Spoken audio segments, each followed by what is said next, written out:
ভাইয়ারা, আন্টিরা, আঙ্কেলরা, ছোট ছোট সোনামণিরা সবাই কেমন আছেন? আশা করি আল্লাহর রহমতে সবাই সুস্থ আছেন, ভালো আছেন। কাছে এবং দূরে, দেশ ও দেশের বাহিরে যে যেখান থেকে সবাইকে জানাই শুভেচ্ছা। আজকে চলে আসছি নতুন আরেকটি ভিডিও নিয়ে। আজকের ভিডিও জানাফে খেলাধুলা করতেছে, সেখান থেকেই করা। লুচের ফাঁকে আদা রসুন দিয়ে কষিয়ে নিচ্ছি।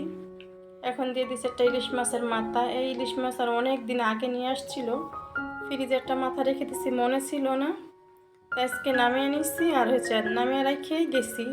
পাখিয়ারা, আমি আপনাদের সাথে অনেক কথা বলতে ভুলে যাই, আপনারা একটা লাইক দিতে ভুলে যান। এখনই একটা লাইক দিয়ে দেন, ফলো দিয়ে দেন, পাশে থাকা বেল আইকন অন করে দেন। আপনাদের একটা লাইক আমার কাছে অনেক মূল্যবান, আরও 5 জনের দেখার সুযোগ হয়ে যায়।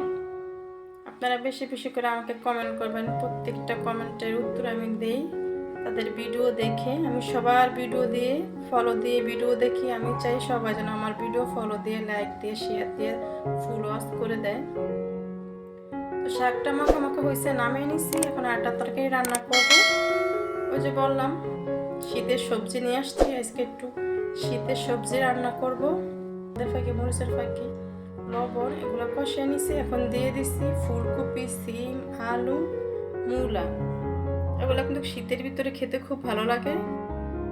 এর মাঝে আমি টমেটো দিয়ে দিচ্ছি, সেটার ভিডিও করা হয় নাই। এখন দিয়ে দেবো পরিমাণ মতো পানি। তরকারির সাথে একটু ভালোভাবে মিশিয়ে নিব। তো এই যে দেখেন টমেটোগুলো দেওয়া হয়েছে।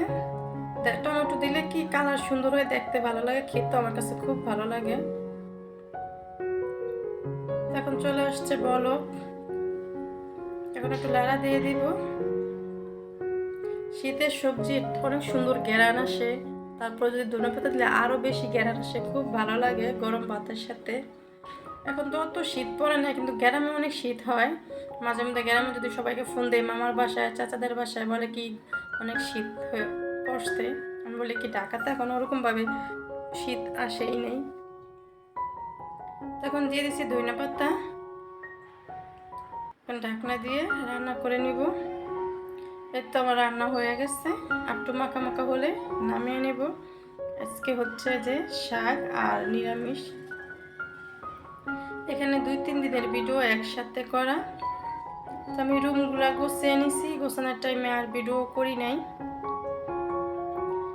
কারণ ভিডিও করতে রুম গুছাইতে অনেক দেরি হয়ে যায়। তার জন্য আগে রুমটা গুছিয়ে নিছি, তারপরে ভিডিও শ্যুট করছি। আমি আবারও বলতেছি আমার প্রিয় আপু ভাইয়ারা, প্লিজ আপু ভাইয়ারা একটা লাইক দিয়ে, ফলো দিয়ে, ফুল ওয়াচ করে দিবেন। বেশি বেশি করে শেয়ার দিবেন, কমেন্ট করবেন। প্রত্যেকটা কমেন্টের উত্তর আমি দেই, সবার ভিডিও দেখে।